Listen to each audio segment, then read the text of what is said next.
Oui, est-ce que je me fais souvent traiter de fou? Ben oui, en fait, c'est un peu le corollaire de la précédente vidéo. Voilà, sujet mythomane. Alors je me suis fait également souvent traiter de fou, y compris d'ailleurs par l'Église catholique. Alors c'est d'autant plus étonnant que eux, la citation biblique, ils la connaissent.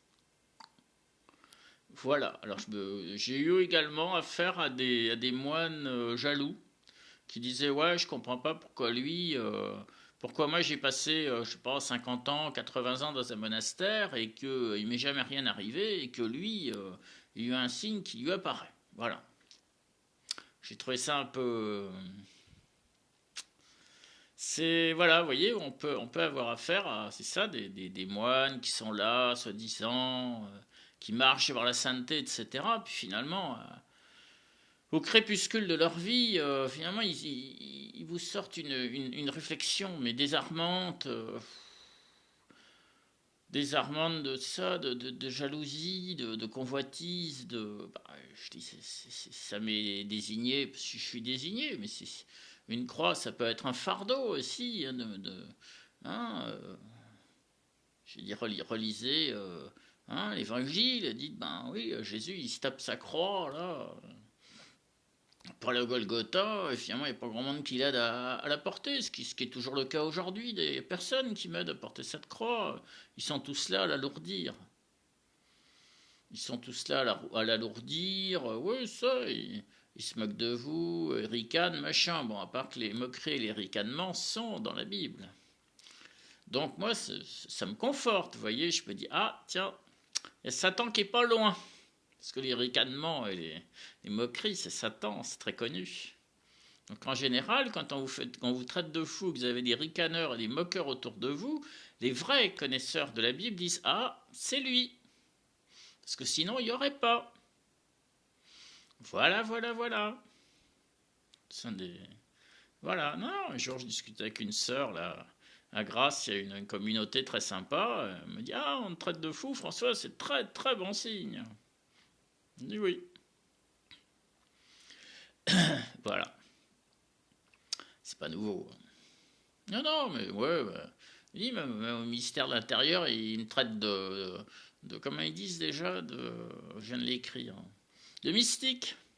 Je dis oui, bon, alors oui, mais la croix m'apparaît, c'est marqué dans la Bible, et puis elle m'apparaît dans le 19, alors on est allé regarder tous les 19 dans la Bible, hein, dans le fameux Siracide 19.2, mais il y en a d'autres, il y en a d'autres. Il y a le psaume 19 qui est très très important.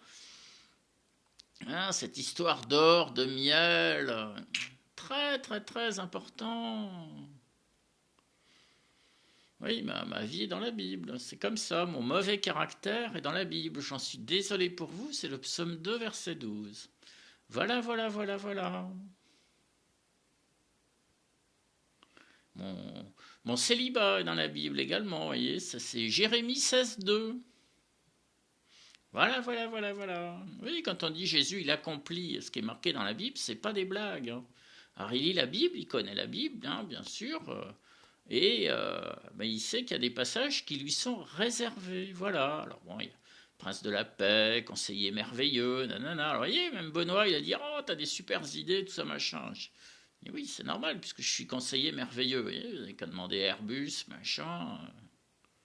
Hein, je conseille plein de gens, même à l'étranger, je ne conseille pas que les Français. Hein.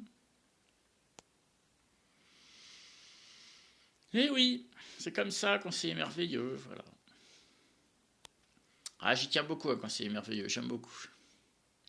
Mais bon, comme je suis éclairé par Dieu, vous êtes directement conseillé par Dieu, forcément.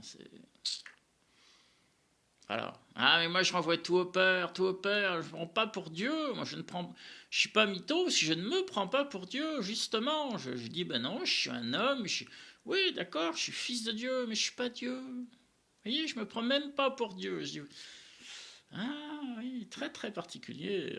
Non, j'ai un papa, et j'adore mon papa, il prend bien soin de moi. Je suis en parfaite santé.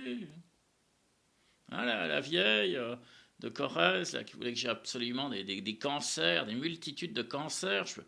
Je vais dans un hôpital, je donne mon sang même. Il y a des gens qui disent que j'ai un cancer, bien sûr, bien sûr. Mais eux, ils ont une grosse maladie des boyaux de la tête. Hein, Ah, ils prennent leurs rêves pour des réalités. Enfin, voilà. Non, non, mais... Maintenant, je suis très dégagé. Je vis dans un super appartement que j'adore. Bon, c'est vrai que tout à l'heure, on a discuté avec le pasteur. Je dis, ouais, c'est vrai que je regarde aussi les terrains parce que j'aime bien les terrains. Voilà, parce qu'on fait pas la même on n'a pas les mêmes activités sur un terrain que on a au quatrième étage de son immeuble. Ou alors, on est en terrasse. Éventuellement, en terrasse, voilà, on peut avoir des activités sympas que sinon on peut avoir sur un terrain. Sauf la caravane, parce que la caravane ne monte pas sur la terrasse de l'immeuble. Si, on peut le faire, bien sûr, par jeu. On peut faire venir une grue et faire monter une caravane. Oui, si, on peut, oui, on peut. Ce sera même plutôt rigolo, d'ailleurs. Voilà, voilà, voilà. Non, ouais, j'ai une sorte d'humour qui doit vous dérouter énormément. Bon, et ben passez une bonne soirée, parce que je vais sortir également. Voilà, je vais aller voir mon copain Georges, l'araméen, qui parle araméen. Et il faut que je lui demande comment est-ce qu'on dit, comment est-ce qu'on dit merci en araméen, voilà. Abba, c'est père, ça on le sait. C'est dans l'évangile. Allez, Dieu vous bénit, tranquillisez-vous. Tous ceux qui appliquent les 10 commandements, ils n'ont absolument aucun souci à se faire. Aucun. Ceux qui jugent pas leurs prochains, ceux qui font le bien plutôt que le mal, qui sont gentils avec leurs voisins plutôt que d'être des pots de vache, eux, vous n'avez pas de souci à vous faire. Dieu vous bénit, François.